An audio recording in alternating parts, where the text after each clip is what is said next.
A grisly crime scene. This is in an upscale Virginia neighborhood. Police say this was staged to look like a murder-suicide. Cops have now made an arrest 16 months after the killings. Tim Barber from affiliate WJLA is on the story.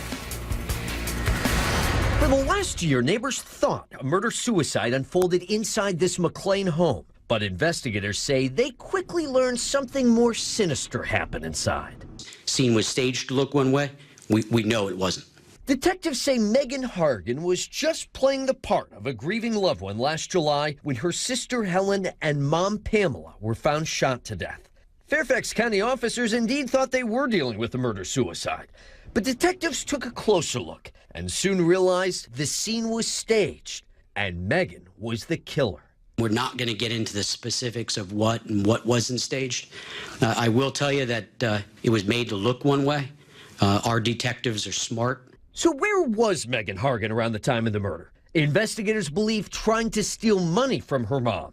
Detectives say they interviewed Hargan twice and uncovered evidence that led them to yesterday's indictment. This morning, Hargan was arrested during a traffic stop near her West Virginia home, where she'll soon face a judge for the murder charges here in Northern Virginia. I'm thankful it was a safe encounter this morning, and she's in custody.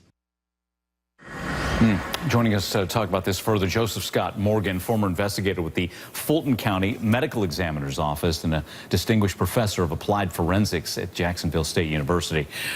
All right, Joseph, so, you know, they talk about how this was uncovered 16 months later. You know, you've got motive, money, that this sister, Megan, tried to transfer money from mom's account, jealousy, mom had bought the younger sister a house. But what about the crime scene? Tell us about that, how mistakes were made by the alleged perpetrator here.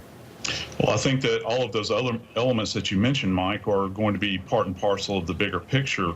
And it made them begin to think about this. And when we're talking about staging, we're talking about taking a case, say, for instance, what appears to be a suicide, to make it look like something other than a homicide. In this particular case, what makes this so astonishing is that we've got two.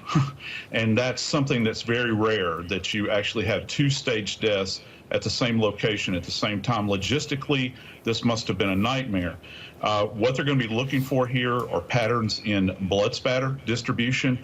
Also, I've heard one report that a rifle was used, and this makes it particularly difficult because of range of fire. And so they'll be looking at the relationship of the weapon as it relates to the specific wounds that the individual sustained. Okay, so here again, that was the initial assumption that 23-year-old Helen shot mom, then shot herself. Right. Now authorities say, no, this was sister Megan, and we've talked about potential motives and reasons why. Another factor in here that she was living in the home with her 6-year-old daughter, who thankfully wasn't around at the time. But what other ways can you look at a crime scene and say, wait a minute, this is staged, this is no murder-suicide? Yeah, again, we have to think about the entrance wounds in particular in staging cases. You know, if it's, say, for instance, I don't want to get too graphic here, but if we're talking about a rifle, for instance, and we believe that it is a staged case, what are the chances that someone someone would self-inflict a gunshot wound to the back of their head, for instance? That's not realistic. Most of the time with rifle scenes, you'll see the muzzle actually an intraoral gunshot wound, possibly to the forehead. If there's a distribution, say, for instance, of powder distribution, you've heard the term powder burn, that is a distance away from the particular area, say that it gives it about a 2 to 3 foot range. We know that a human being, it is physically impossible for them to extend their arms that far, particularly given the length of a rifle muzzle. Got it. And with the bodies potentially in different areas of the home, what does that tell you? Yeah, that's one really chilling part here, Mike. And you talked about them residing here with a 6-month-old or 6-year-old little girl.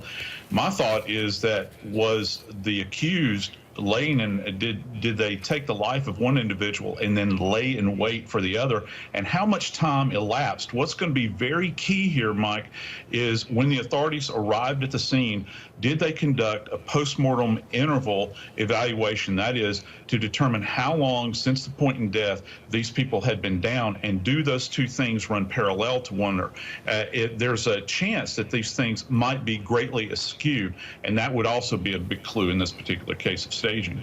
Okay, so what would you expect if indeed this is Sister Megan killing her mom and her sister? Would they have happened one after another? Yeah, I think that they would have. And again, we don't know anything. They're being very tight-lipped about this. I was watching the press conference earlier. She would have to lay in wait for an individual, say, for instance, to walk through the door. I don't know who that would have been. Would it have been her sister? Would it have been her mom? Was her mama, say, for instance, in bed, asleep, and she took her life in the middle of the night? Sister comes home late, and then she takes her at another point out in the future. So it's kind of hard to marry all of these facts up until we have all of the relevant numbers. Yeah, quite a turn, though, we'll say that in this case. Joseph Scott Morgan, always good seeing you. Thanks again. You bet, Mike.